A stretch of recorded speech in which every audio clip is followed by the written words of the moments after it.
밤이 깊은 골목이었습니다. 한정식집 뒤편, 기름 냄새와 음식 냄새가 섞인 좁은 공간. 안에서는 웃음소리가 흘러나오고 있었습니다. 술잔이 부딪히는 소리, 누군가의 걸걸한 목소리, 그리고 또 웃음.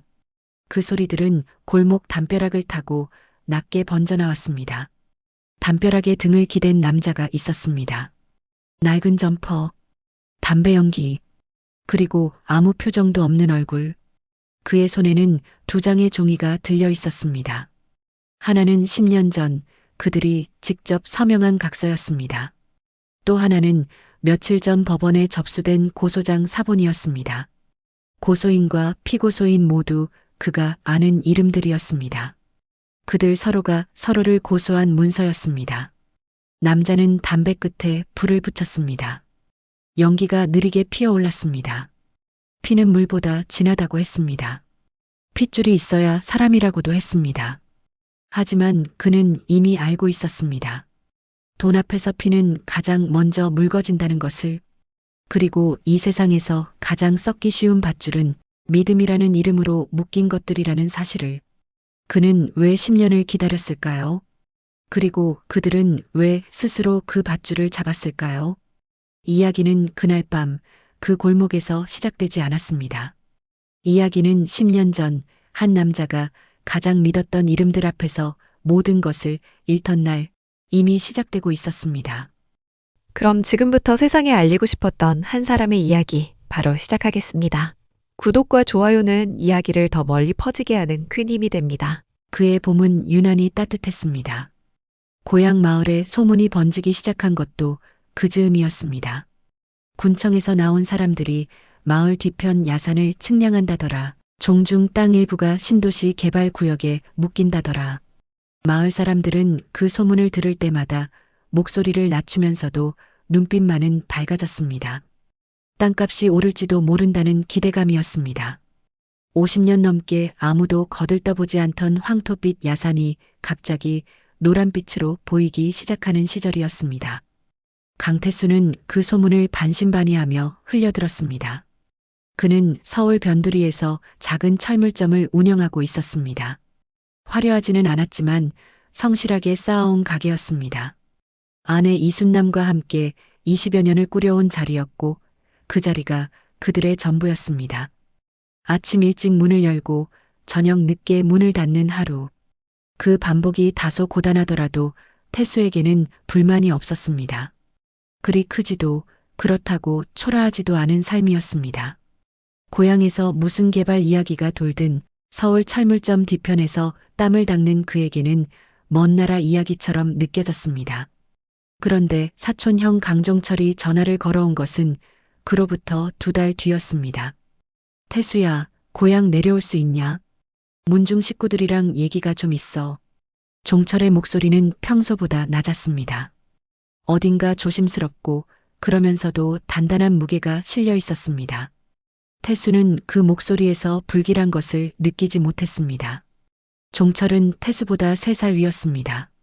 어릴 때부터 마을 어른들에게 종중을 이끌 인물이라는 소리를 들어온 사람이었습니다.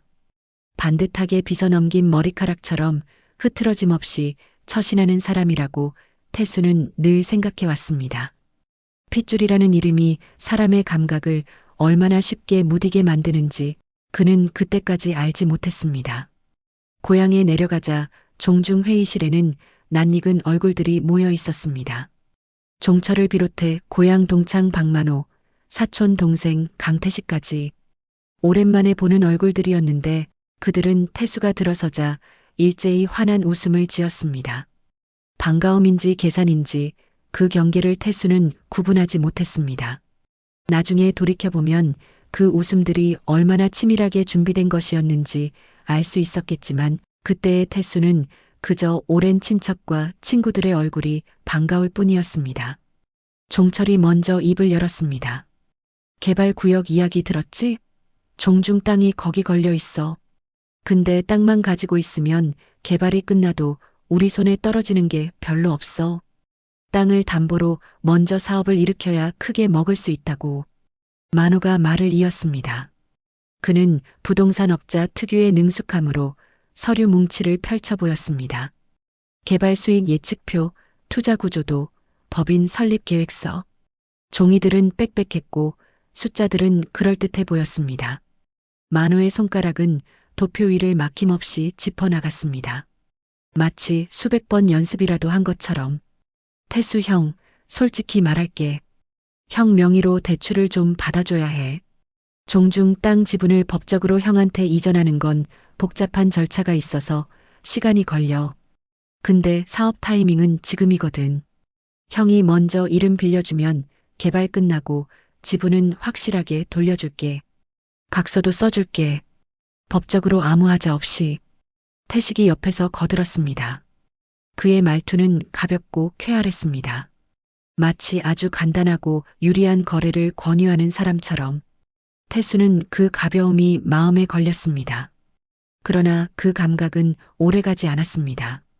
태수는 그 자리에서 대답하지 않았습니다. 이틀을 고민했습니다.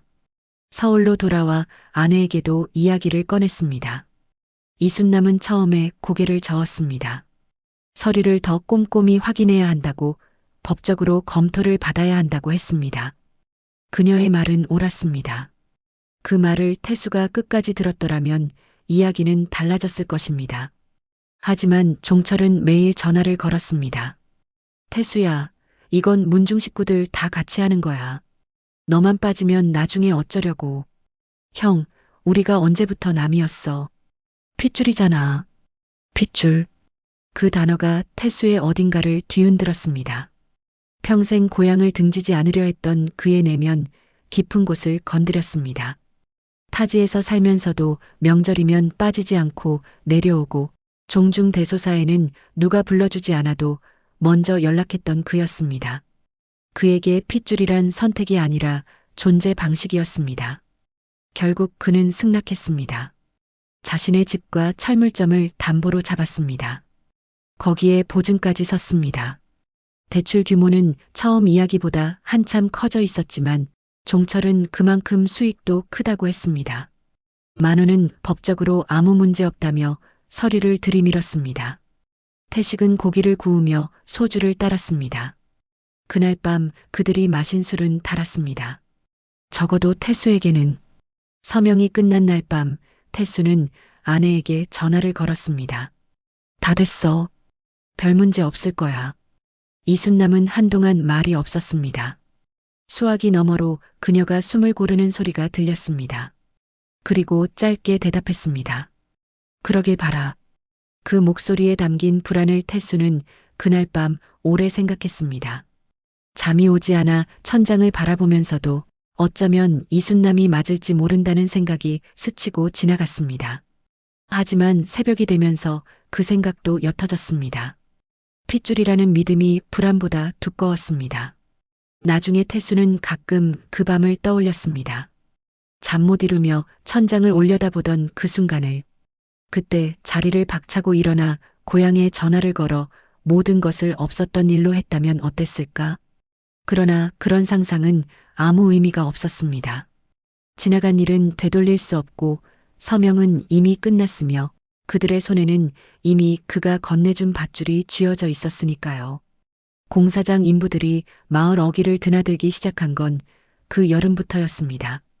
측량 깃발이 야산 여기저기에 꽂혔고 마을 이장은 군청을 몇 번이나 들락거렸습니다. 개발구역 확정이라는 공식 발표가 나온 날 마을 회관 앞에는 동네 어른들이 모여 웅성거렸습니다. 태수의 어머니도 그 소식을 전화로 전해줬습니다. 목소리에 기대감이 묻어 있었습니다. 종중 땅이 거기 묶였다더라. 종철이가 잘 처리하겠지.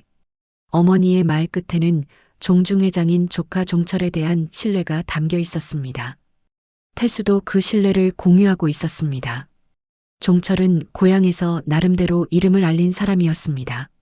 재산도 좀 있었고 마을 사람들에게 어려운 일이 생기면 발벗고 나서는 편이었습니다. 적어도 겉으로는 그랬습니다. 한 가지만 달랐다면 이야기가 달라졌을 것입니다. 종철의 친절이 늘 무언가를 필요로 할 때에만 나타난다는 것을. 그러나 오랫동안 보아온 얼굴에서 사람들은 흔히 보고 싶은 것만 보게 됩니다. 태수도 예외는 아니었습니다. 태수는 서명하던 날 만호가 했던 말을 오래 기억했습니다. 그는 서류를 건네면서 이렇게 말했었습니다. 형, 이거 보면 알겠지만 법적으로 완벽하게 형한테 유리하게 짜여 있어. 나중에 개발 수익 정산될 때 형 지분이 제일 커. 우리가 그 정도는 해줘야 하지 않겠어? 형이 제일 크게 보증 서준 거잖아. 그 말을 들을 때 태수의 가슴 어딘가가 따뜻해졌습니다. 인정받는다는 느낌이었습니다. 핏줄에게도 친구에게도 인정받는다는 그 감각이 그를 방심하게 만들었습니다. 사람은 가끔 그런 식으로 무너집니다. 두려움보다 온기에 더 쉽게 속는 법이니까요. 그러나 태수가 그 따뜻함에 완전히 녹아들었던 것만은 아니었습니다. 서명을 마치고 돌아오는 고속버스 안에서 그는 창밖을 오래 바라보았습니다. 어두워지는 들판, 흐릿하게 지나가는 가로등, 점점 멀어지는 고향의 불빛들, 무언가 묵직한 것이 뱃속에 자리 잡는 느낌이었습니다. 이름 붙이기 어려운 불편함이었습니다. 버스가 서울 요금소를 통과할 무렵 그는 그 불편함을 억지로 눌러 담았습니다. 이미 지나간 일이었습니다. 돌이킬 수 없는 서명이었습니다. 그가 할 수 있는 것은 앞으로 잘 되기를 바라는 것뿐이었습니다. 집으로 돌아오자 이순남은 부엌에서 저녁을 준비하고 있었습니다. 태수가 신발을 벗고 들어서자 그녀는 뒤돌아보지 않고 물었습니다. 다 됐어? 응. 짧은 대답이 오갔습니다. 그 대화가 전부였습니다. 이순남은 더 묻지 않았고 태수도 더 말하지 않았습니다.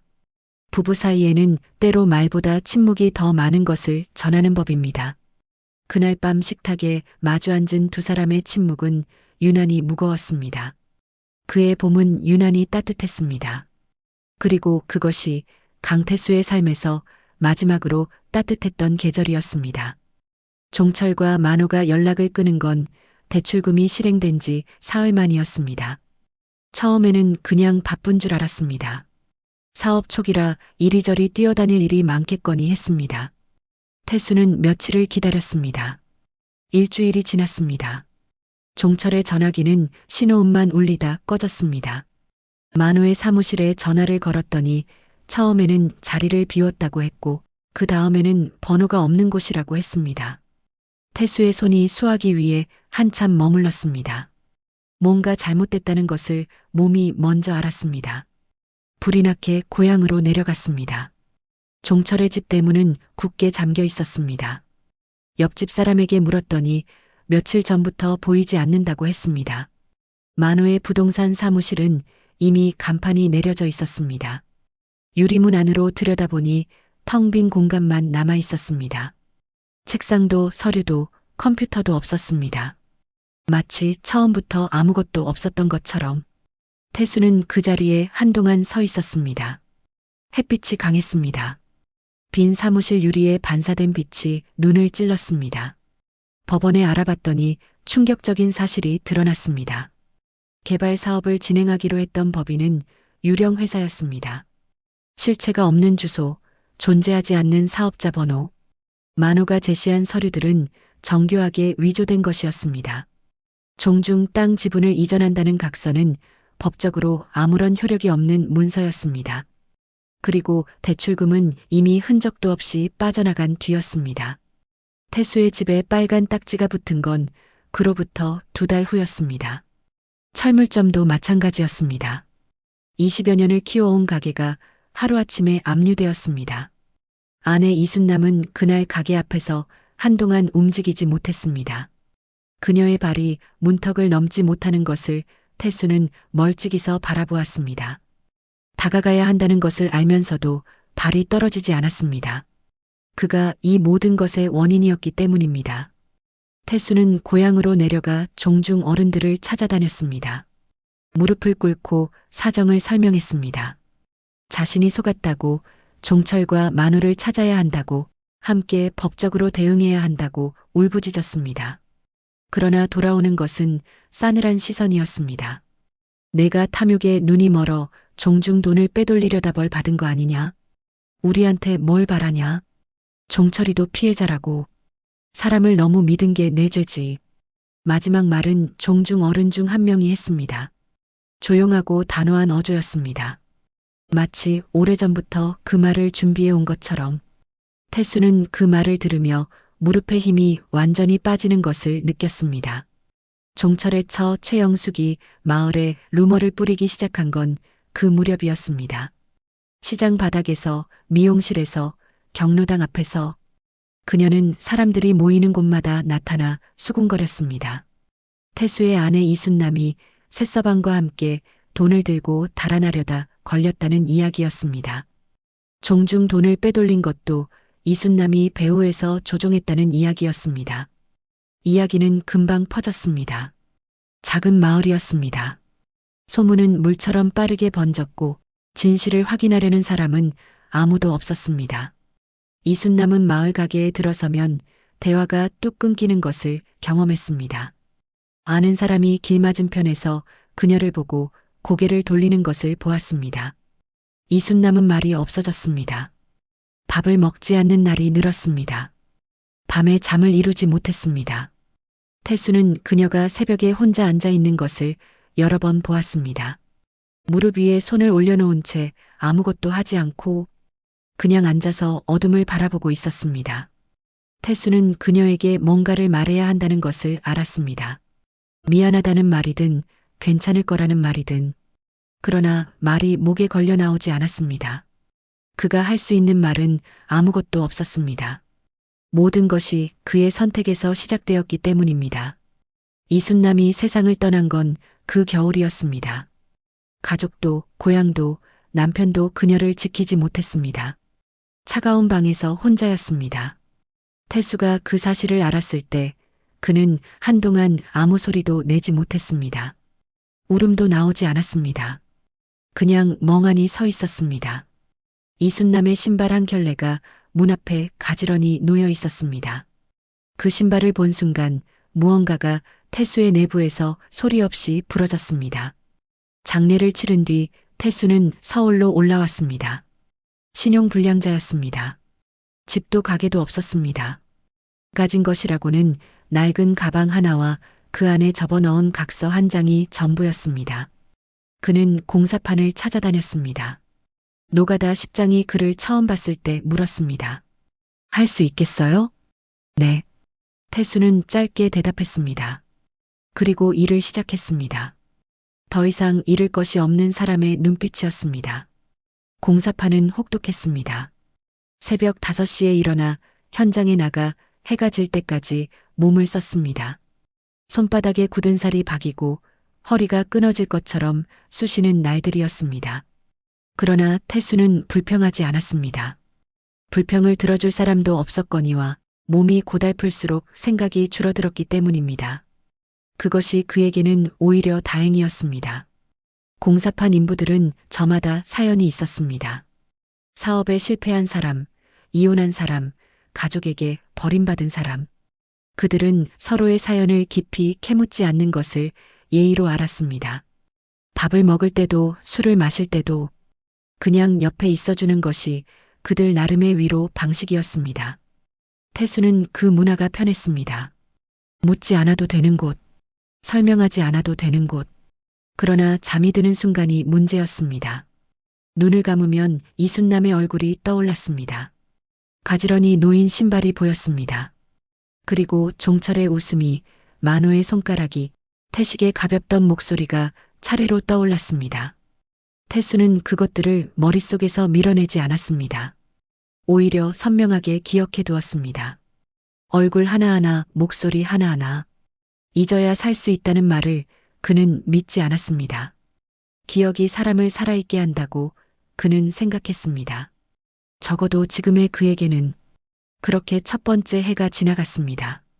그리고 두 번째 해도 고향에서는 종철이 종중 회의를 열고 태수의 채무를 개인의 실수로 정리했다는 이야기가 들려왔습니다. 만호는 다른 지역에서 또 다른 이름으로 부동산 사무실을 열었다는 소문도 있었습니다. 태식은 태수의 대출금 일부로 유흥업소를 차렸다는 이야기가 공사판 사람들 귀에까지 흘러들었습니다. 태수는 그 이야기들을 들을 때마다 아무 표정도 짓지 않았습니다. 분노가 없어서가 아니었습니다. 분노는 있었습니다. 다만 그 분노를 지금 소비할 생각이 없었을 뿐입니다. 그는 기다리고 있었습니다. 공사판에서 3년이 흘렀을 무렵 태수는 현장 십장 곽봉수를 만났습니다. 그는 고집스럽고 거칠었지만 사람 보는 눈이 있었습니다. 태수가 말없이 묵묵히 일하는 것을 눈여겨보던 그는 어느 날 일이 끝나고 소주 한 병을 내밀며 이렇게 말했습니다. 뭔가 있는 사람 같던데. 이대로 살 거야? 태수는 잔을 받으며 잠시 생각했습니다. 그리고 고개를 들었습니다. 아직 할 일이 있습니다. 곽봉수는 더 묻지 않았습니다. 그러나 그날 이후 그는 태수를 조금 다르게 대했습니다. 위험한 일은 더 안전한 자리로 빼주었고 현장 마감 일도 함께 처리했습니다. 말 한마디 없이 건네는 그 배려를 태수는 잊지 않았습니다. 그로부터 2년이 더 흘렀습니다. 태수는 낮에는 현장에서 일하고 밤에는 도서관에 앉아 책을 읽었습니다. 법률 서적, 세무 관련 자료, 부동산 등기법. 처음에는 용어도 낯설고 내용도 이해하기 어려웠습니다. 하지만 그는 멈추지 않았습니다. 몰라서 읽고 읽어도 몰라서 다시 읽었습니다. 그에게는 시간이 있었습니다. 잃은 것이 많은 사람에게는 잃을 것이 없는 대신 아무런 방해 없이 집중할 수 있는 시간이 주어지는 법입니다. 그리고 그 시간 속에서 태수는 조용히 설계를 시작하고 있었습니다. 그것이 강태수의 두 번째 삶이 시작되던 날이었습니다. 10년이라는 시간은 사람을 두 가지 방향으로 바꿉니다. 어떤 사람은 무너진 채로 그 시간 속에서 그냥 늙어갑니다. 분노도 식고 슬픔도 무뎌지고 어느 순간 아무것도 느끼지 못하게 됩니다. 체념이라는 이름의 평화. 그것이 나쁜 것은 아닙니다. 다만 그것은 강태수의 방식이 아니었습니다. 태수는 달랐습니다. 그는 10년 동안 잊지 않았습니다. 그 사이 가해자들은 화려해졌습니다. 종철은 태수의 대출금과 종중 땅 매각 대금을 묶어 건물을 세웠습니다. 고향 읍내에서 가장 눈에 띄는 위치의 지하 1층, 지상 5층짜리 상가 건물이었습니다. 그 건물의 1층에는 태식이 유흥업소를 차렸습니다. 노래방과 주점을 겸한 곳이었는데 주말마다 제법 사람이 붐볐습니다. 만호는 이름을 바꾸고 서울 외곽으로 거처를 옮겨 기획 부동산 일을 계속하고 있었습니다. 영숙은 마을에서 종중 살림을 챙기는 여장부라는 소리를 들으며 이장 회의에도 얼굴을 내밀었습니다. 그들은 번창했습니다. 태수의 피 위에서. 태수는 그 사실을 알고 있었습니다. 일부러 알아보지 않아도 공사판에 도는 소문, 가끔 고향 쪽에서 연락이 닿는 먼 친척의 이야기를 통해 조금씩 들어왔습니다. 그는 그 정보들을 흘려보내지 않았습니다. 작은 수첩에 날짜와 내용을 적어두었습니다. 날이 갈수록 수첩은 두꺼워졌습니다. 법률 공부는 계속되었습니다. 처음에는 기초민법 책으로 시작했습니다. 그 다음에는 부동산 등기법, 금융 사기 관련 판례, 세무신고 구조. 독학이었지만 그는 포기하지 않았습니다. 한 단어가 이해되지 않으면 그 단어를 이해할 때까지 읽었습니다. 틀리면 다시 읽었습니다. 도서관 사서가 그를 알아볼 정도로 자주 드나들었습니다. 8년이 지났을 무렵 태수는 법률과 세무의 기본 구조를 꽤 정확하게 이해하고 있었습니다.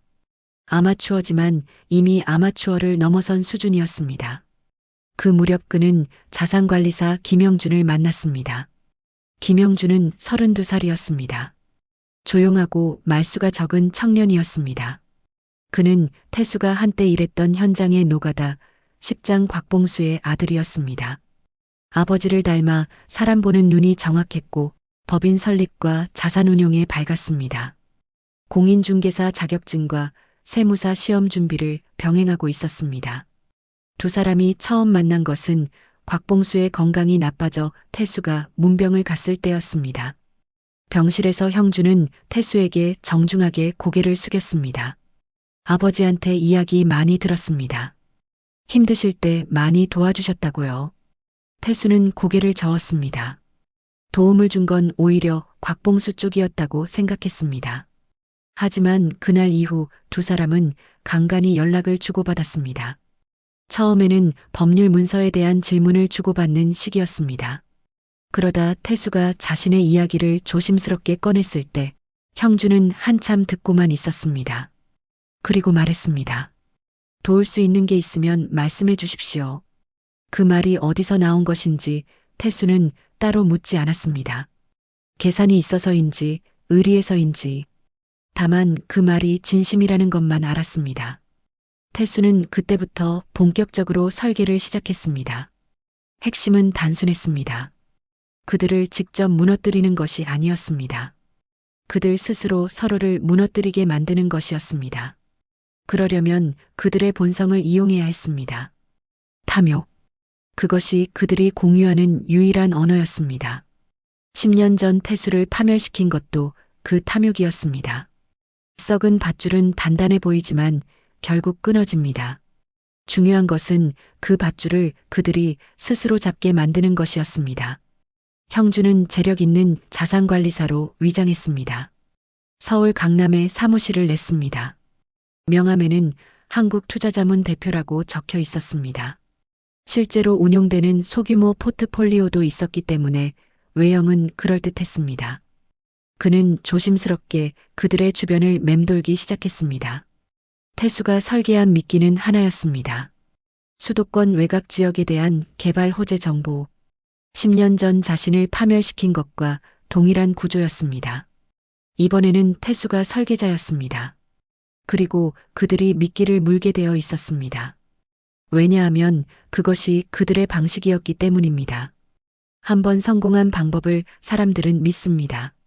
특히 그 방법으로 남을 속인 사람들은 노란색 나일론 밧줄. 예전에 태수가 공사장에서 보증을 서러 떠나던 날 그의 손을 묶었던 것. 이제 그 밧줄의 끝이 그들의 손으로 넘어가고 있었습니다. 태수는 담배에 불을 붙였습니다. 연기가 천천히 올라갔습니다.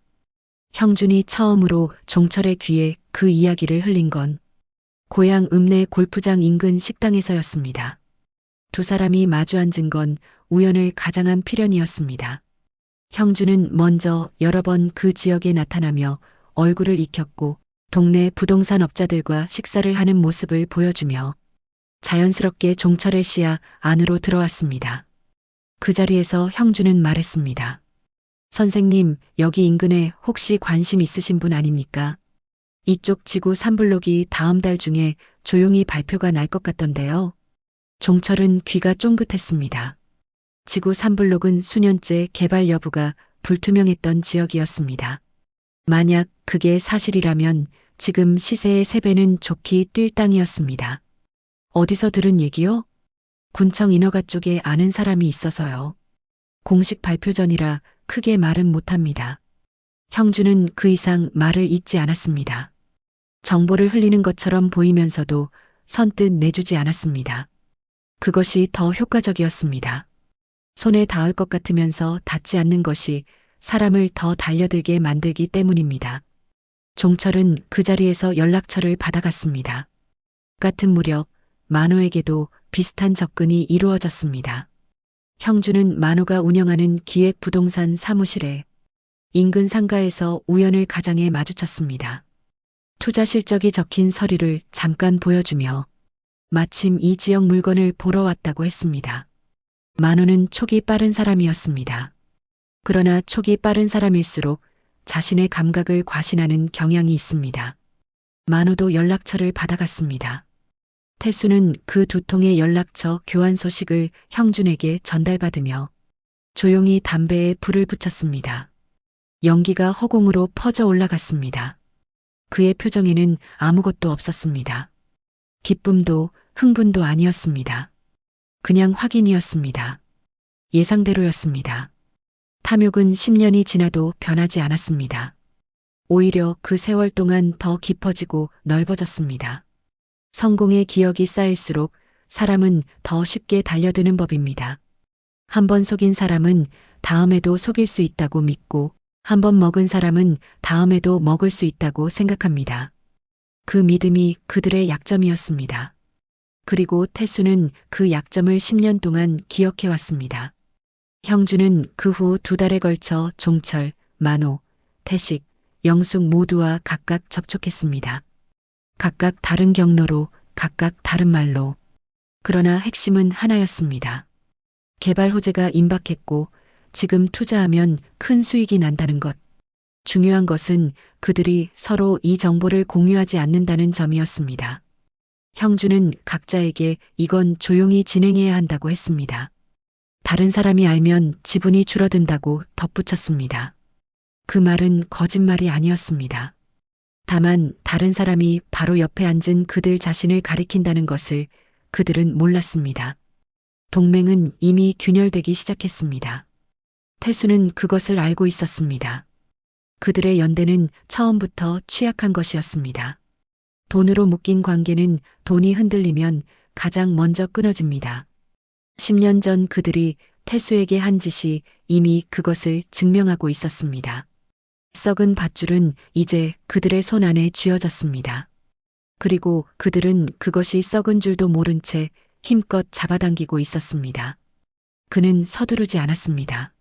10년을 기다린 사람이었습니다. 종철이 처음으로 의심하기 시작한 건 형준이 건넨 서류 한 장 때문이었습니다. 서류는 투자금 내역처럼 꾸며진 것이었습니다. 그 안에는 같은 투자건에 만호의 이름이 이미 올라가 있었습니다. 형준은 그것을 건네며 말했습니다. 실수로 드린 것 같습니다. 다른 투자자 내역이 섞였네요. 그리고 서류를 도로 가져가려 했습니다. 종철은 그 순간 시선이 그 종이에 꽂혔습니다. 만호의 이름 그리고 종철 자신보다 2배나 많은 투자금 액수. 형준이 서류를 걷어들이는 속도가 빨랐지만 종철의 눈은 이미 그것을 읽은 뒤였습니다. 그는 집으로 돌아와 소주를 한 잔 따랐습니다. 만호, 그 녀석이 자기 모르게 더 크게 들어가고 있다는 건 무슨 뜻이냐? 자신을 배제하고 더 많은 지분을 챙기려는 것이냐? 아니면 이 투자건 자체에 자신이 모르는 다른 층이 있는 것이냐? 의심은 한번 시작되면 멈추지 않습니다. 종철은 그날 밤 오래 잠을 이루지 못했습니다. 같은 시각 만호에게는 다른 정보가 흘러들었습니다. 형준이 문자 한 통을 보냈습니다.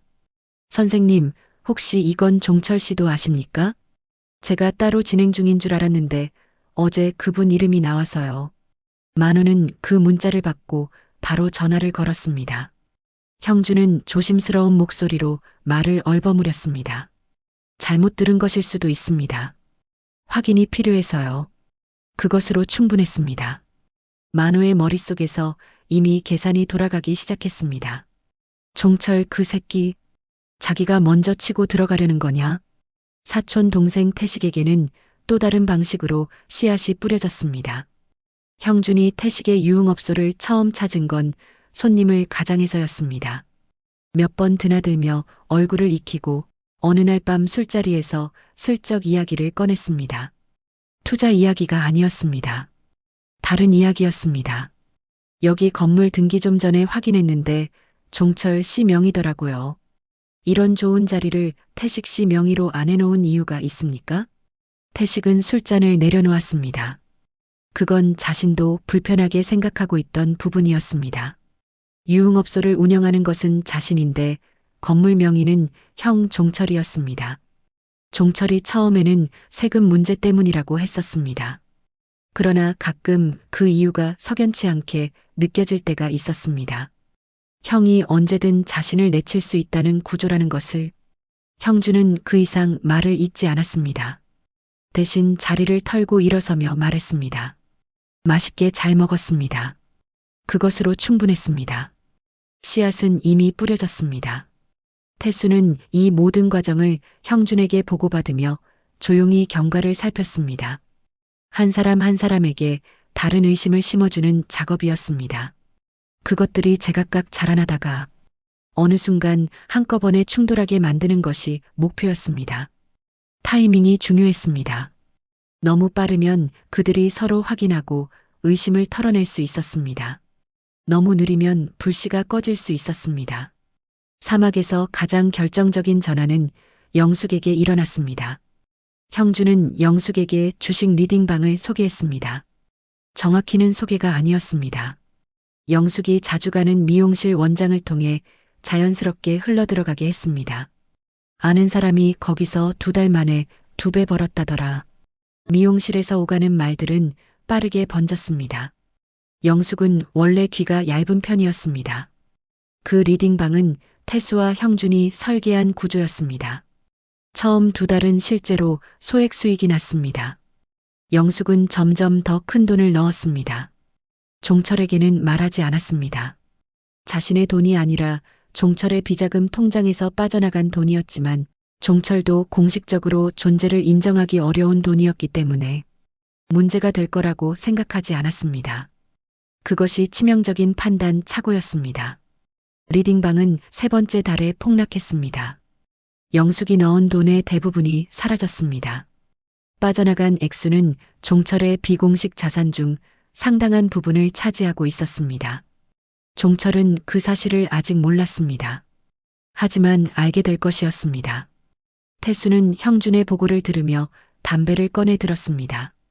그는 불을 붙이지 않은 채 한참 손가락 사이에 그것을 쥐고 있었습니다.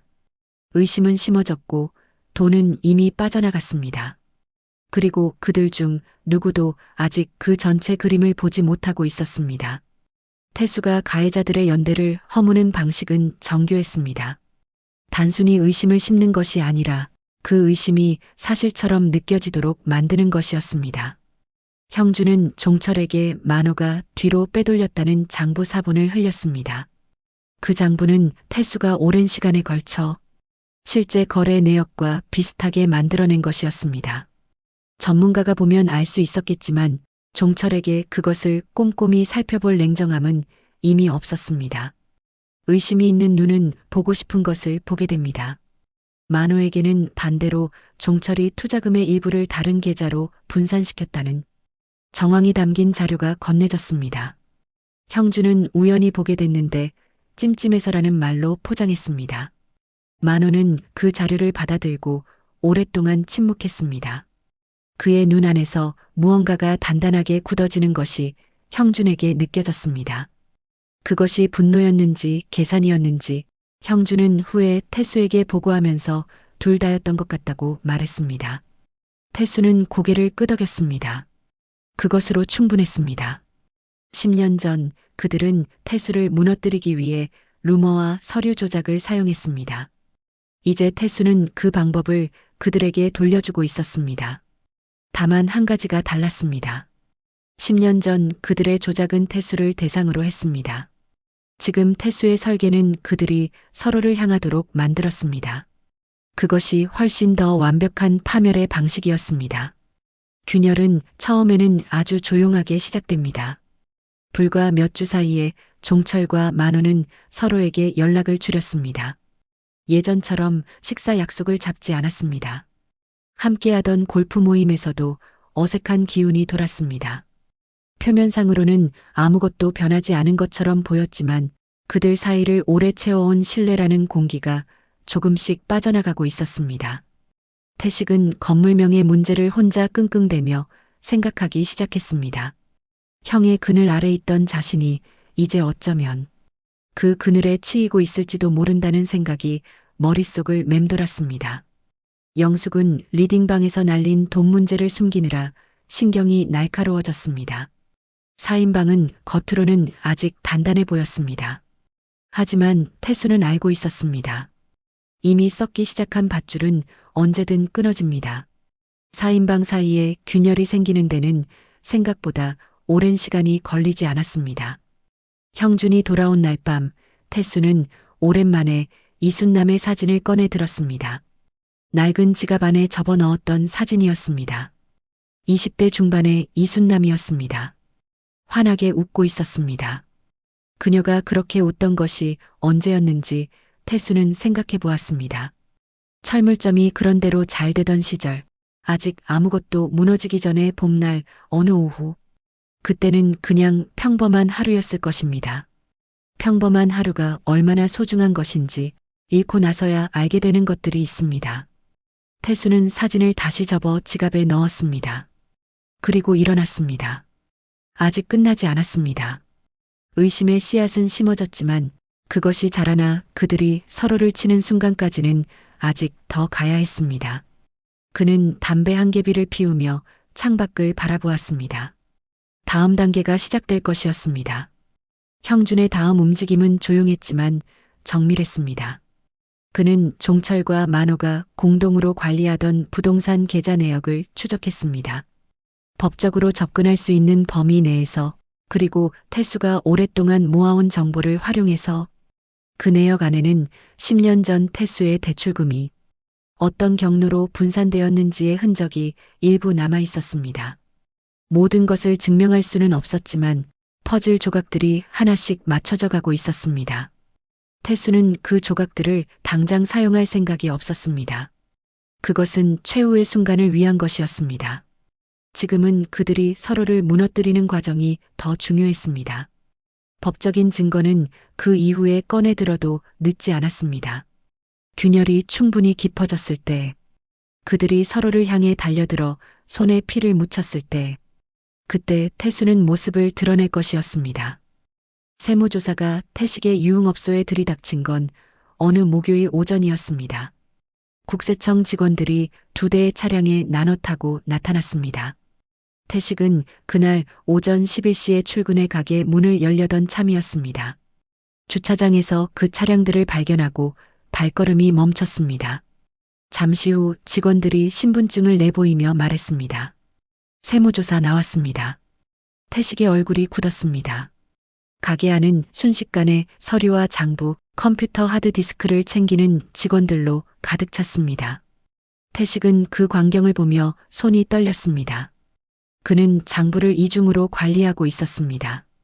표면상의 수익과 실제 수익이 달랐습니다. 세무서에 신고한 매출과 현금 매출이 달랐습니다.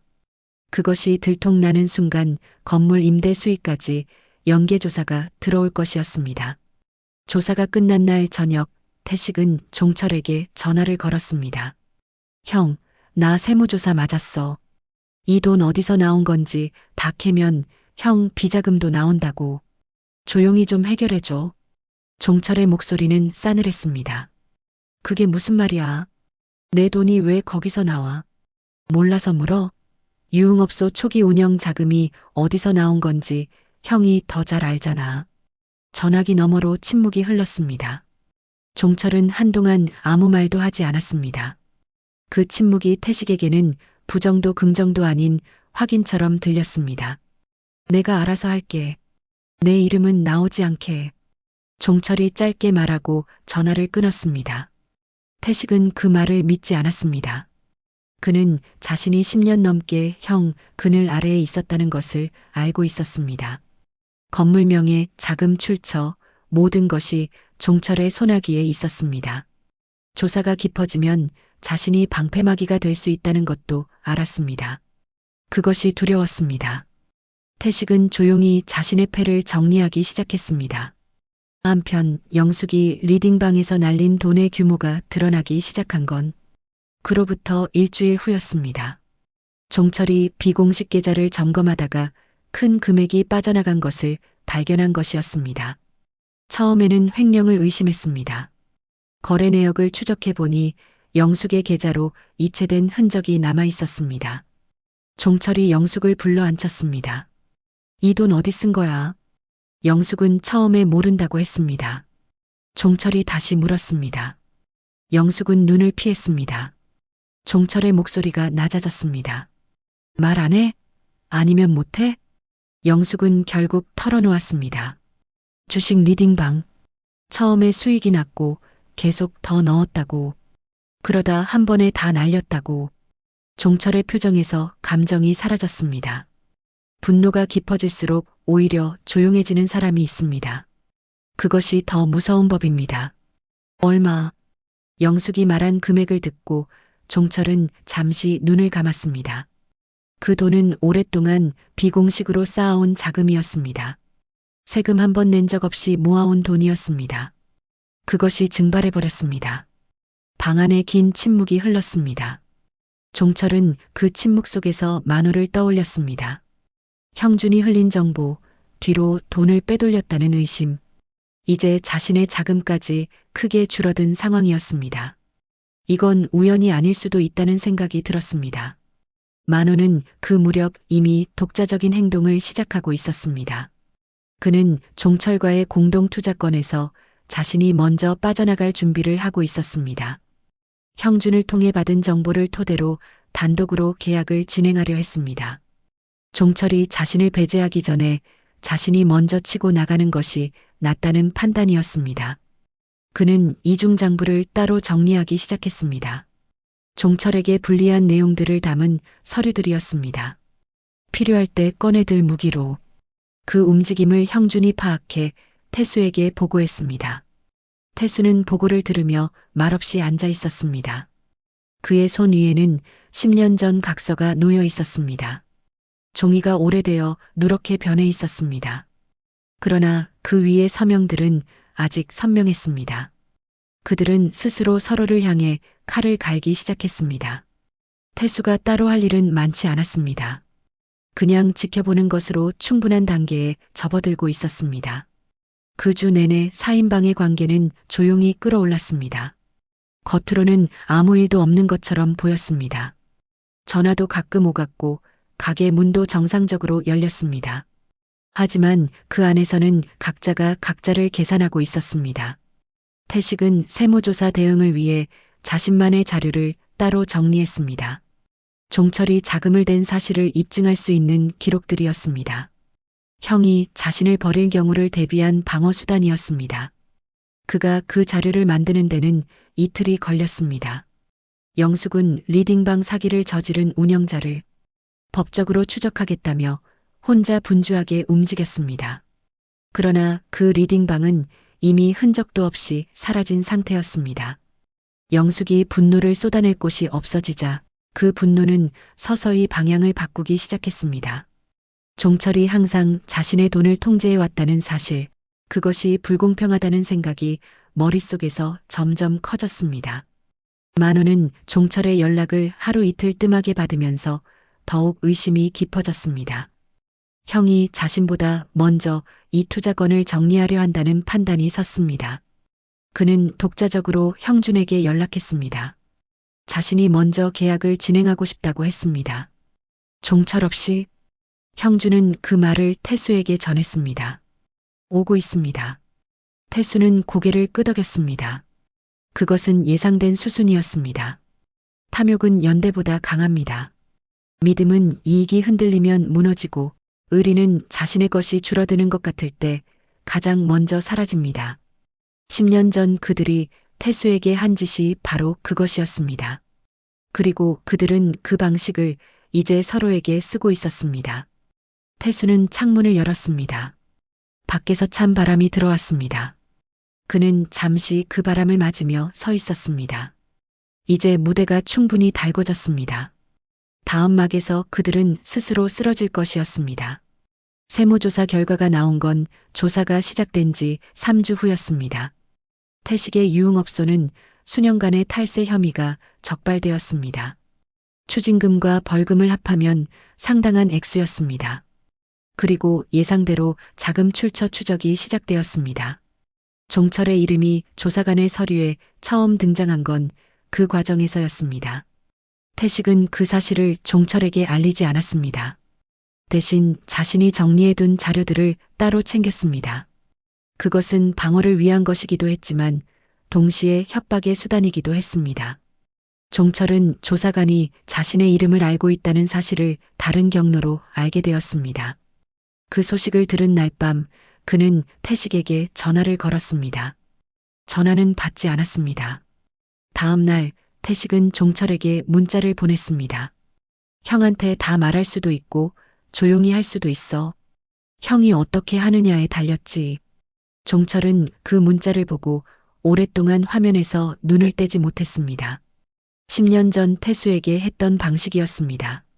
압박하고 선택지를 제시하고 그 선택 자체가 이미 함정인 구조. 이제 그것이 자신에게 돌아오고 있었습니다. 종철은 그 아이러니를 느꼈을까요? 아마 느끼지 못했을 것입니다. 탐욕에 눈이 가려진 사람은 자신이 과거에 한 일과 지금 당하는 일이 같은 구조라는 것을 알아채지 못하는 법입니다. 그가 아는 것은 하나였습니다. 지금 자신이 벼랑 끝에 서 있다는 것, 그리고 그 벼랑 끝에서 그의 눈은 만호를 향했습니다. 만호는 그 시간에 종철의 연락을 일부러 피하고 있었습니다. 자신이 먼저 형준과 단독 계약을 마무리 짓고 나면 종철이 뭐라고 해도 이미 늦은 뒤일 것이라고 계산했습니다. 그는 그 자신감을 지탱해 주는 것이 이중장부라고 생각했습니다. 종철에게 불리한 내용들이 담긴 그 서류들. 하지만 만호가 모르는 것이 있었습니다. 형준이 그에게 단독 계약을 제안한 것은 태수의 짓이었다는 것을, 그리고 그 단독 계약이라는 것이 처음부터 존재하지 않는다는 것을. 썩은 밧줄의 끝은 어디에도 묶여 있지 않았습니다. 아무도 그것을 아직 몰랐습니다. 사고가 난 것은 늦은 밤이었습니다. 만호가 종철의 이중장부를 들고 차를 몰아 도주하려 한다는 정보가 종철의 귀에 들어간 건 사고 2시간 전이었습니다. 정보를 흘린 것은 형준이었습니다. 그는 종철에게 전화 한 통을 했습니다. 선생님, 제가 잘못 알고 있는 것일 수도 있습니다만 오늘 오후에 만호 씨가 서류 가방을 챙겨 차에 싣는 걸 봤습니다. 그것으로 충분했습니다. 종철은 외투도 제대로 챙기지 않고 차를 몰았습니다. 만호가 주로 사용하는 국도를 알고 있었습니다. 거기서 기다렸습니다. 만호의 차가 나타났을 때 종철의 눈에는 아무것도 보이지 않았습니다. 이성이 아니라 공포와 분노가 운전대를 잡고 있었습니다. 그는 만호의 차 옆구리를 들이받았습니다. 충격이 컸습니다. 만호의 차는 도로 옆 가드레일을 들이받고 멈췄습니다. 종철은 잠시 차 안에서 멈춰 있다가 그대로 가속했습니다. 뺑소니였습니다. 만호는 병원으로 옮겨졌습니다. 진단은 척추 손상이었습니다.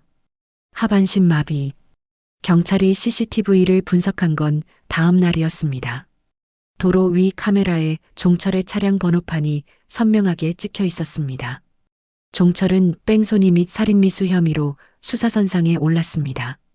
그의 변호사는 즉시 방어 논리를 준비하기 시작했지만 이미 증거가 너무 명확했습니다. 종철은 곧 구치소에 수감되었습니다. 그 소식이 고향 마을에 퍼지는 데는 하루도 걸리지 않았습니다. 10년 동안 종중회장으로 마을에서 행세하던 사람이 뺑소니 혐의로 붙잡혔다는 소문은 면사무소 앞 벤치에서 슈퍼마켓 계산대 앞에서 이발소 안에서 쉴 새 없이 오갔습니다. 태식은 그 소식을 들은 날 바로 행동에 나섰습니다. 형이 구치소에 있는 동안 건물 명의를 자신 쪽으로 이전하려 한 것이었습니다. 그는 오랫동안 그 건물에 묶인 자신의 처지를 불만스럽게 여겨왔습니다. 유흥업소를 운영하며 가게를 실질적으로 키운 것은 자신인데 건물이 형 명의로 되어 있다는 것이 불공평하다는 생각이었습니다. 이 기회를 놓치면 종철이 법정에서 나왔을 때 자신의 자리가 어떻게 될지 알 수 없었습니다. 태식은 서류를 꾸미기 시작했습니다. 건물 일부의 임시명의 이전을 위한 위임장이었습니다. 영숙의 도장이 필요했습니다. 아내인 영숙이 서명하면 일부 처리가 가능한 구조였습니다. 그는 영숙에게 전화를 걸었습니다. 영숙은 이미 혼자 분노로 가득 차 있는 상태였습니다. 리딩방에서 날린 돈, 남편이 구치소에 갇혀버린 것, 그리고 태식이 이 틈을 타 재산을 가로채려 한다는 직감. 그녀는 생각보다 영리한 사람이었습니다. 무슨 서류? 형수님, 잠깐 만나서 얘기해요. 서로 도움이 되는 일이에요. 영숙은 잠시 침묵했습니다. 이리 와. 두 사람은 만났습니다. 그 자리는 짧았고 거칠었습니다. 태식이 서류를 꺼내는 순간 영숙이 테이블을 쳤습니다. 지금 나한테 이걸 들이밀어? 목소리가 날카롭게 올라갔습니다. 태식도 물러서지 않았습니다. 두 사람의 목소리가 높아지고 의자가 긁히는 소리가 났습니다. 이웃집에서 소란 신고가 들어올 뻔한 수준이었습니다. 결국 서류는 서명되지 않았습니다. 태식은 빈손으로 돌아갔습니다. 그러나 그것으로 끝이 아니었습니다. 영숙은 그날 밤 종철의 변호사에게 연락해 태식이 재산을 빼돌리려 했다는 사실을 알렸습니다. 태식은 다음날 변호사 사무실에서 연락을 받았습니다. 법적 대응이 시작될 것이라는 통보였습니다. 한 지붕 아래 있던 사람들이 이제 서로를 법정으로 끌고 가려 하고 있었습니다. 만호는 병원 침대에 누워 있었습니다. 하체에 감각이 없었습니다. 그것이 영구적인 것인지 회복 가능한 것인지는 아직 알 수 없었습니다. 그는 천장을 바라보며 종철을 생각했습니다. 그리고 형준을 생각했습니다. 형준이 자신을 이 상황으로 유도했을 가능성을 떠올렸습니다. 그러나 그 생각은 너무 늦은 것이었습니다. 이미 모든 것이 무너지고 있었습니다. 태수는 형준의 보고를 들으며 아무 말도 하지 않았습니다. 오랜 침묵이 흘렀습니다. 그는 테이블 위에 놓인 각서를 내려다보았습니다. 누렇게 변한 종이, 10년 전 그들의 서명, 무언가가 끝나가고 있었습니다. 하지만 아직은 아니었습니다. 마지막 장면이 남아 있었습니다. 경찰 수사가 확대된 건 그로부터 일주일 사이였습니다.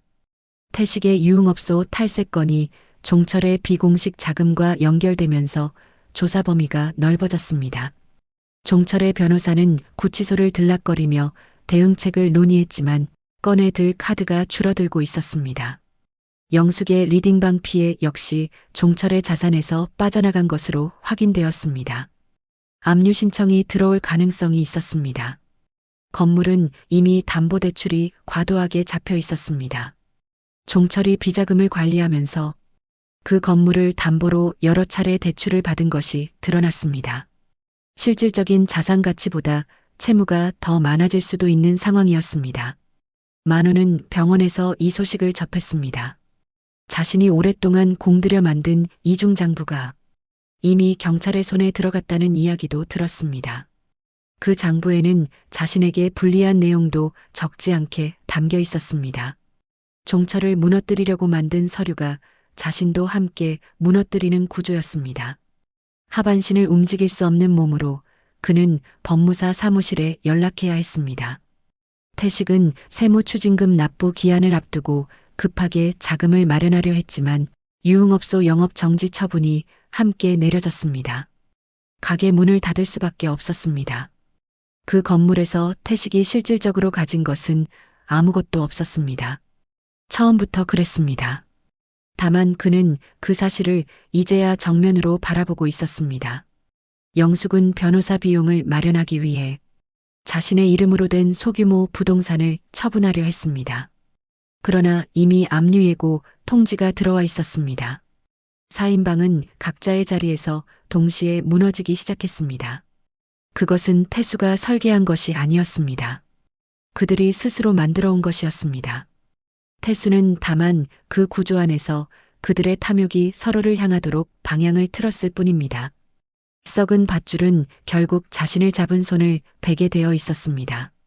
형준이 태수를 찾아온 건 사고가 난 지 열흘 후였습니다. 두 사람은 서울 외곽의 조용한 식당에서 마주 앉았습니다. 음식은 거의 손대지 않았습니다. 형준은 보고를 마치고 잠시 태수를 바라보았습니다. 이제 어떻게 하실 겁니까? 태수는 대답하지 않았습니다. 대신 창밖을 바라보았습니다. 바깥에는 가을이 깊어가고 있었습니다. 낙엽이 서서히 지고 있었습니다. 억지로 버텨온 것들이 결국 떨어지는 계절이었습니다. 태수는 생각했습니다. 이제 그들을 직접 만날 시간이 왔다는 것을, 법적으로 그를 처벌할 방법은 없을 것이었습니다. 그는 아무것도 하지 않았습니다. 다만 그들의 탐욕에 방향을 알려주었을 뿐이었습니다. 실제로 서로를 부순 건 그들 자신이었습니다. 하지만 태수에게 법적 결과만이 목적이었던 것은 아니었습니다. 그들이 알아야 했습니다.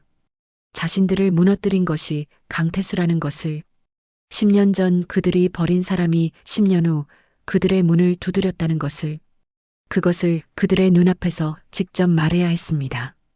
태수는 천천히 고개를 돌려 형준을 바라보았습니다.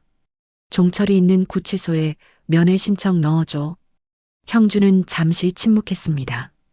그는 태수가 10년 동안 이 순간을 기다려왔다는 것을 알고 있었습니다. 알겠습니다. 짧은 대답이었습니다. 더 필요한 말이 없었습니다. 태수는 식당을 나서며 하늘을 올려다보았습니다. 구름이 낮게 깔려 있었습니다. 무거운 하늘이었습니다. 그러나 그는 오랫동안 느끼지 못했던 어떤 감각이 가슴 안쪽에서 조용히 자리를 잡는 것을 알았습니다. 아직 모든 것이 끝나지 않았습니다. 하지만 끝은 가까이 와 있었습니다. 구치소 면회실은 좁고 낮은 공간이었습니다. 아크릴 유리 너머로 종철이 들어왔습니다. 유치복이었습니다. 빗어넘긴 머리는 흐트러져 있었고 얼굴은 수척했습니다.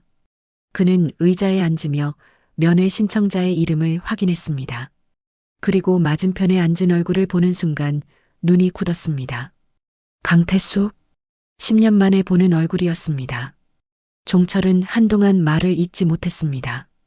입술이 움직였지만 소리가 나오지 않았습니다. 태수는 그를 바라보았습니다. 아무 말도 하지 않았습니다. 그냥 바라보았습니다. 그 시선에는 분노도 승리감도 없었습니다. 다만 오래된 무게가 담겨 있었습니다. 종철이 먼저 입을 열었습니다. 내가 한 거냐? 태수는 대답하지 않았습니다. 대신 테이블 위에 서류 한 장을 내밀었습니다. 형준이 준비한 자료였습니다. 태식의 유흥업소 초기 자금 흐름, 만호의 이중장부 일부, 그리고 영숙이 넣은 리딩방 계좌네요. 각각의 조각들이 어떻게 연결되어 있는지를 보여주는 도식이었습니다. 종철은 그 서류를 보며 손이 떨렸습니다. 법적으로는 아무것도 아니야. 그냥 우연이지. 다들 알아서 탐욕을 부린 거고 알아서 서로 싸운 거야. 태수는 조용히 말했습니다. 종철의 눈에 분노가 치밀어 올랐습니다. 하지만 그 분노를 어디로도 쏟을 수 없다는 것을 그는 알았습니다. 태수의 말이 맞았습니다. 실제로 차를 몰아 만호를 들이받은 것은 자신이었습니다. 비자금을 만든 것도 태식의 사업에 자금을 댄 것도 자신이었습니다. 영숙이 리딩방에 돈을 넣은 것도 자신이 막지 않은 결과였습니다. 법정에서 강태수를 처벌할 방법이 없었습니다. 왜? 종철이 낮게 물었습니다. 왜 10년을 기다린 거야? 태수는 잠시 침묵했습니다. 그리고 말했습니다. 이순남이 신발을 가지런히 놔두고 갔어. 그뿐이었습니다. 종철의 얼굴에서 뭔가가 흘러내렸습니다. 분노인지 수치심인지 알 수 없는 것이었습니다. 그는 말을 잃었습니다. 태수는 일어서며 마지막으로 한마디를 했습니다. 사람을 너무 믿은 게 내 죄라고 했지. 기억해? 그것은 10년 전 종중 어른이 태수에게 했던 말이었습니다. 종철도 그 자리에 있었습니다. 고개를 끄덕이던 그의 얼굴을 태수는 기억하고 있었습니다.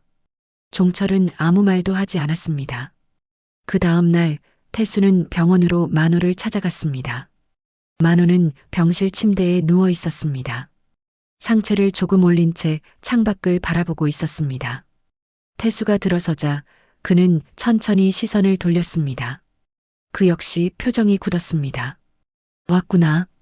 만호의 목소리는 생각보다 차분했습니다. 이미 어느 정도 예상하고 있었던 것인지도 몰랐습니다. 태수는 침대 옆 의자에 앉았습니다. 그리고 말했습니다. 개발 호재가 있던 땅 있지. 그거 맹지야. 만호의 표정이 바뀌었습니다. 수도권 외곽 3블록 전체가 쓰레기 매립 예정지로 고시됐어. 다음 달에 공식 발표난다. 만호는 잠시 아무 말도 못했습니다. 그리고 천천히 눈을 감았습니다. 수주 전 종철과 자신이 각자 투자 계획을 세우며 그 땅을 놓고 경쟁했던 것이 떠올랐을 것입니다.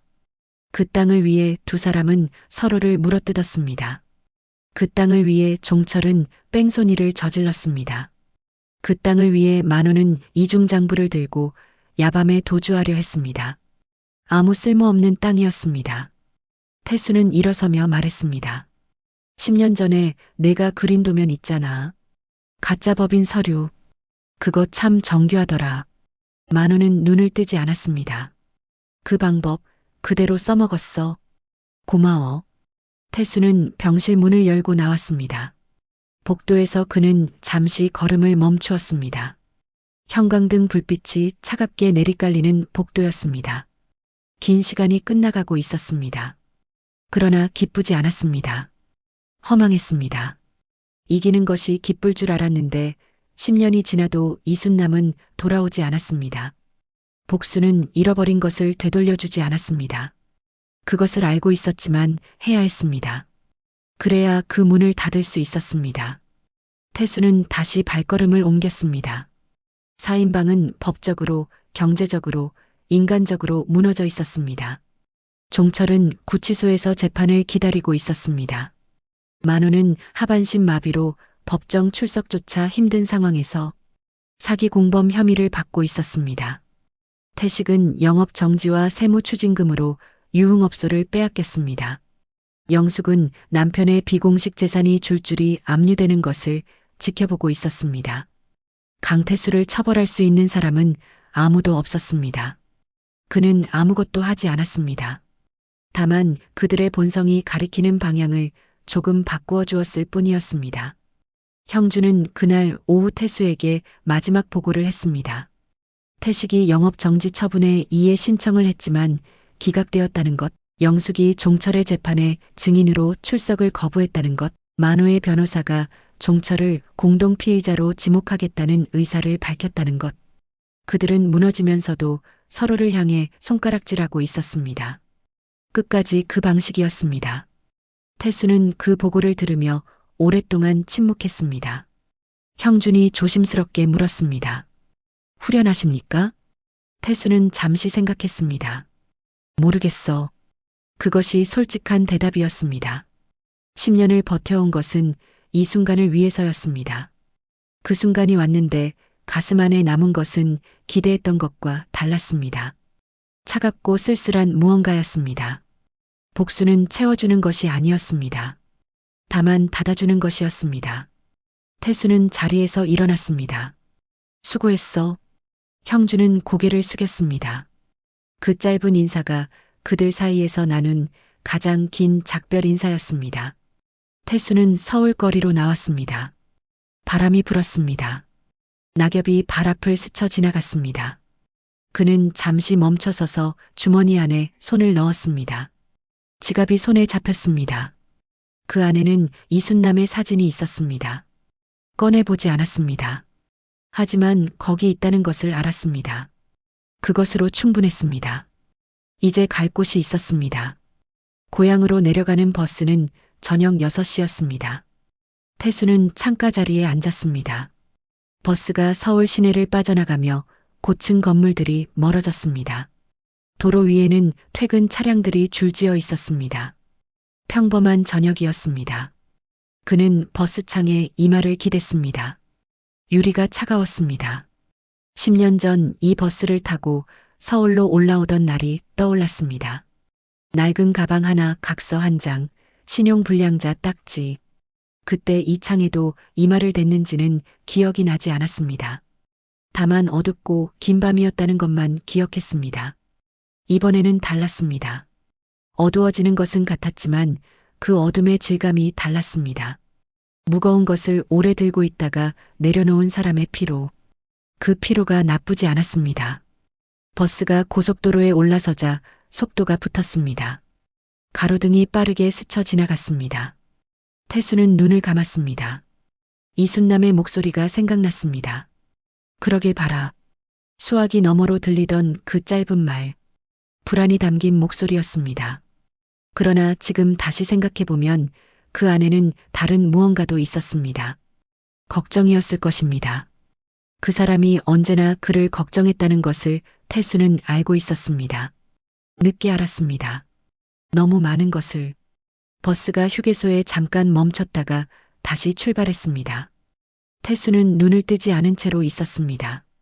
잠이 드는 것은 아니었습니다. 그냥 그 시간 안에 가만히 있었습니다.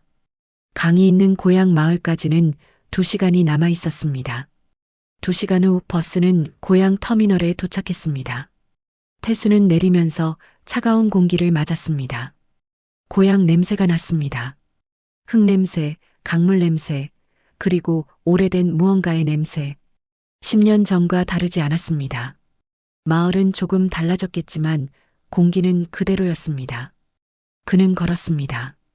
강가로 이어지는 좁은 길이었습니다. 가로등이 없는 구간도 있었습니다. 어두운 길을 그는 천천히 걸었습니다. 익숙한 길이었습니다. 어릴 때 이 길을 얼마나 많이 오갔는지 모릅니다. 발이 기억하고 있었습니다. 강이 가까워지자 물소리가 들렸습니다. 이순남의 유골을 뿌린 건 3년 전이었습니다. 그녀가 어릴 때부터 좋아했던 강이었습니다. 결혼하고 나서 명절에 함께 내려올 때마다 그녀는 이 강가에 잠깐이라도 앉았다 갔습니다. 아무 말 없이 물을 바라보는 것을 좋아했습니다. 태수는 그 옆에 앉아 그녀가 물을 보는 것을 바라보았습니다. 그것이 둘이서 함께한 가장 조용하고 좋은 시간이었습니다. 강가에 도착했습니다. 태수는 풀밭에 앉았습니다. 강물이 느리게 흘렀습니다. 하늘에는 별이 조금 떠 있었습니다. 그는 오랫동안 아무것도 하지 않았습니다. 그냥 앉아서 강을 바라보았습니다. 강물은 밤새 흘렀습니다. 태수는 강가에 오래 앉아 있었습니다. 바람이 낮게 지나갔습니다. 풀밭에 앉은 그의 점퍼 자락이 흔들렸습니다. 그는 주머니에서 담배를 꺼냈다가 다시 집어넣었습니다. 피우고 싶지 않았습니다. 그냥 이 강을 바라보고 싶었습니다. 10년 만에 돌아온 강이었습니다. 이순남이 바라보던 물이었습니다. 달빛이 수면 위에 가늘게 떠 있었습니다. 강물은 어디선가 와서 어디론가 흘러가고 있었습니다. 멈추지 않았습니다. 종철은 재판을 받을 것이었습니다. 만호는 하반신 마비로 남은 생을 살아갈 것이었습니다. 태식은 아무것도 없는 빈손이 될 것이었습니다. 영숙은 남편의 재산이 무너지는 것을 곁에서 지켜볼 것이었습니다. 그 사실이 태수에게 기쁨을 주지 않았습니다. 허망하다는 것은 알고 있었습니다. 시작하기 전부터 알고 있었습니다. 복수는 잃어버린 것을 되돌려주지 않는다는 것을, 이순남은 돌아오지 않는다는 것을, 그럼에도 해야 했습니다. 해야 했던 이유를 그는 오래 생각해왔습니다. 분노 때문이라고 생각했던 시절이 있었습니다. 한 때문이라고 생각했던 시절도 있었습니다. 그러나 강가에 앉아 물을 바라보면서 그는 조금 다른 답에 가까워지는 것 같았습니다. 그것은 어쩌면 이순남을 위한 것이 아니었는지도 모릅니다. 그것은 그 자신을 위한 것이었습니다. 그 일을 그대로 묻어두고 살았다면 그는 평생 그 안에서 살았을 것이었습니다. 철물점도 없고 아내도 없고 이름도 없는 채로 공사판을 전전하면서도 마음속 어딘가에 그 이름들을 붙잡고 있었을 것이었습니다. 놓지 못하는 것이 사람을 가장 오래 붙잡습니다. 이제 내려놓을 수 있었습니다. 태수는 손을 뻗어 풀밭 위에 손을 얹었습니다. 차가운 땅이었습니다.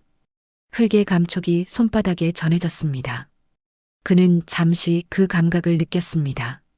살아있다는 것이 이런 것이구나 싶었습니다. 동이 트기 시작했습니다. 강 건너편 하늘이 조금씩 밝아졌습니다.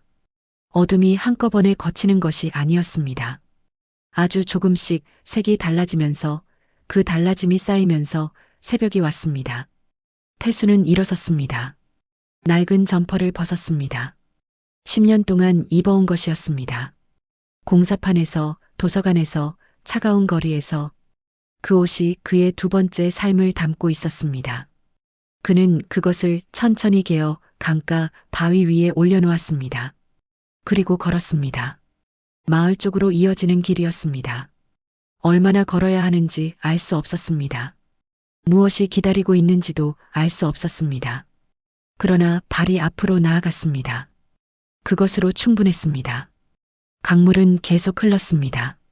새벽이 완전히 오기 전에 강가는 고요했습니다. 태수는 걸으면서 지난 10년을 생각했습니다. 무엇을 잃었는지를 생각하는 것이 아니었습니다. 무엇을 버텼는지를 생각했습니다. 공사판의 새벽, 도서관의 밤, 형준과 함께 도식을 그리던 작은 방. 그 시간들이 지금의 자신을 만들었다는 것을 알았습니다. 사람은 무너지고 나서야 자신이 얼마나 단단해질 수 있는지를 알게 되는 법입니다. 종철은 그것을 끝내 이해하지 못할 것입니다. 만호도, 태식도, 영숙도 그들은 무너졌지만 그 무너짐 안에서 무엇을 할 수 있는지를 알지 못할 것입니다. 탐욕이 본성인 사람들은 무너지면 더 작아지는 것이 전부이기 때문입니다. 그것이 그들과 태수의 차이였습니다. 태수는 걸음을 멈추고 뒤를 돌아보았습니다. 강이 저만치에 있었습니다. 바위 위에 올려둔 낡은 점퍼가 새벽 어스름 안에 흰 덩어리처럼 보였습니다. 그는 잠시 그것을 바라보았습니다. 10년을 그 안에서 살았습니다. 분노와 침묵과 기다림의 시간들. 그것이 나쁜 시간이었냐고 누군가 묻는다면 그는 대답하기 어려웠습니다. 무언가를 향해 나아가고 있었다는 점에서 그 시간은 의미가 있었습니다. 하지만 그것이 이순남 없이 보낸 시간이라는 사실은 달라지지 않았습니다. 그 씁쓸함은 아마 평생 남을 것이었습니다. 그러나 그것을 들고도 걸을 수 있었습니다. 이제는 마을 쪽에서 개 짖는 소리가 들렸습니다. 어딘가 아주 멀리서 태수는 다시 앞을 향해 걸음을 옮겼습니다. 길이 구체적으로 어디로 이어지는지는 아직 알 수 없었습니다. 새로운 일을 시작할 것인지 다른 곳으로 갈 것인지 아직 아무것도 정해지지 않았습니다. 하지만 발이 앞으로 나아갔습니다. 그것이 지금 할 수 있는 전부였고 그것으로 충분하다는 것을 그는 알았습니다. 봄이 오면 이 강가에 다시 한번 오고 싶었습니다. 이순남이 좋아했던 계절이었습니다. 그때는 오래 앉아서 물을 바라볼 것이었습니다. 아무것도 하지 않아도 되는 하루. 그런 하루가 이제는 가능할 것 같았습니다. 동쪽 하늘이 점점 붉어졌습니다. 강물에 그 빛이 반사되었습니다.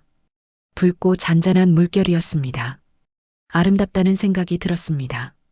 오래간만에 드는 그런 생각이었습니다. 태수는 걸었습니다. 강물은 흘렀습니다. 새벽은 왔습니다. 그 물소리가 멀어질 때까지 태수의 뒷모습은 새벽빛 안에 조용히 남아 있었습니다. 태수가 마을 어귀에 도착했을 때 하늘은 이미 완전히 밝아 있었습니다. 마을은 낯설었습니다. 10년 사이에 여러 곳이 바뀌어 있었습니다. 새로 생긴 가게, 허물어진 담장, 더 높아진 나무들. 그러나 익숙한 냄새가 났습니다. 오래된 집들이 모여 있는 곳의 냄새. 그것만은 달라지지 않았습니다. 태수는 잠깐 걸음을 멈추고 마을을 둘러보았습니다. 종철이 세운 건물이 멀찍이 보였습니다. 지하 1층 지상 5층짜리 상가 건물. 지금은 1층에 영업 정지 딱지가 붙어 있을 것이었습니다. 얼마 지나지 않아 경매에 넘어가게 될 건물이었습니다.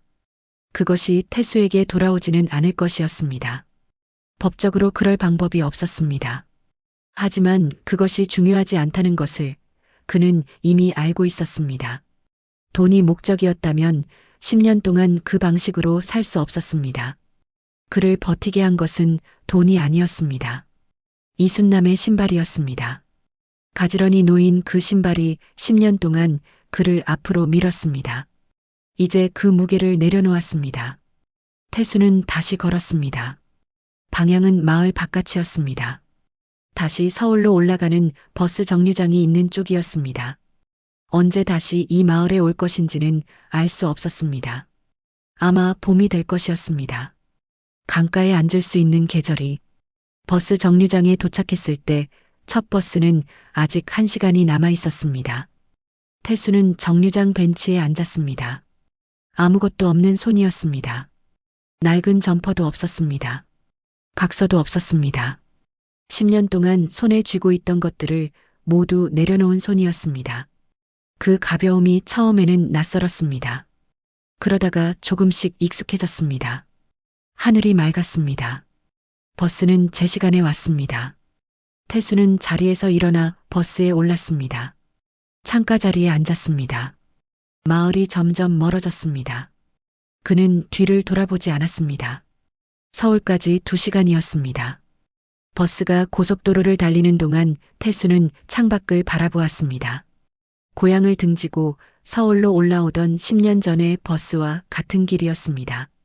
그때와 다른 것이 있다면 그때는 모든 것을 잃은 채로 도망치는 것이었고 지금은 스스로 선택해서 올라가는 것이라는 점이었습니다. 그 차이가 작아 보일 수 있었습니다. 그러나 태수에게는 크게 느껴졌습니다. 버스가 서울 시내로 진입하면서 차들이 많아졌습니다. 빌딩들이 늘어섰습니다. 사람들이 빠르게 움직이는 도시였습니다. 그는 이 도시 안에서 10년을 살았습니다.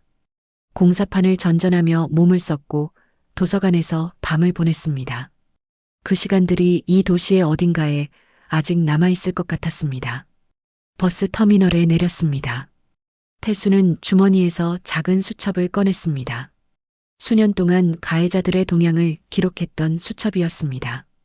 그는 그것을 천천히 쓰레기통에 넣었습니다. 가볍게 손을 털었습니다. 이제 다른 것을 쓸 수 있었습니다. 새로운 것을, 무엇인지는 아직 몰랐습니다. 어디서 시작해야 하는지도 몰랐습니다. 다만 이제는 뒤를 돌아보지 않고 앞을 볼 수 있다는 것만 알았습니다. 그것으로 시작하는 것이었습니다. 터미널 밖으로 나왔습니다. 아침 공기가 차가웠습니다. 사람들이 오갔습니다. 버스들이 움직였습니다. 평범한 아침이었습니다. 강태수는 그 안으로 걸어 들어갔습니다.